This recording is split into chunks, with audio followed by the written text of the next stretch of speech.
പോകുമ്പോ സ്വർഗത്തിലൂടെ പോകുന്ന ഒരു മനുഷ്യനോട് അള്ളാഹു ചോദിക്കണ്ട, ചങ്ങാതി എനിക്ക് വല്ലതും വേണമെങ്കിൽ നീ ചോദിക്ക്, എന്തെങ്കിലും ആഗ്രഹണ്ടാ? ഒന്നുമില്ല പടച്ചോനെ. അള്ളാഹുവെ, നീ പരലോകത്ത് വന്നപ്പോ എല്ലാവരും പേടിച്ചു വിറച്ച് തലതാഴ്ത്തിയിരുന്ന ദിവസം നീ എന്റെ മുഖത്ത് സന്തോഷം തന്നു. ഞാൻ നരകത്തിന്റെ അവകാശിയ, എന്നെ അതിനകത്ത് നിന്ന് രക്ഷപ്പെടുത്തി സ്വർഗത്തിലേക്ക് കയറാൻ അനുവാദമില്ലാത്ത, അർഹതയില്ലാത്ത എനിക്ക് നീ സ്വർഗം തന്നു പടച്ചവനെ. ഇത് മതിയല്ല, എനിക്കിതിനേക്കാളും എന്താ വേണ്ട പടച്ചവൻ? അൽഹംദുലില്ലാഹ്. അല്ല പിന്നെയും ചോദിക്കുന്നു, നിനക്ക് എന്തെങ്കിലും വേണമെങ്കിൽ ചോദിക്ക്, എന്തെങ്കിലും വേണമെങ്കിൽ ചോദിക്ക്.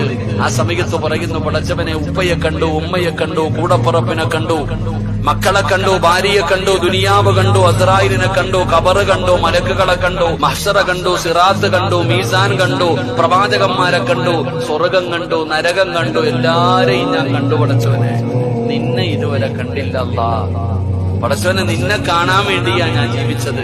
ഈ സ്വർഗത്തിൽ വന്നതുപോലും നിന്നെ കാണാൻ വേണ്ടിയാ പടച്ചവനെ. നിന്നെ എനിക്കൊന്ന് കാണണം തമ്പുരാനെ. ആ സമയത്ത് അല്ലാഹു സുബ്ഹാനഹു വ തആല തന്റെ മറയെടുത്തു മാറ്റും. എല്ലാവരും അല്ലാഹുവിനെ കാണും. അല്ലാഹു നമ്മളെ ആ കൂട്ടത്തിൽ പെടുത്തുമാറാകട്ടെ. അല്ലാഹുവിനെ കണ്ടുമുട്ടുന്ന ഭാഗ്യവാന്മാരിൽ അല്ലാഹു നമ്മളെ പെടുത്തുമാറാകട്ടെ.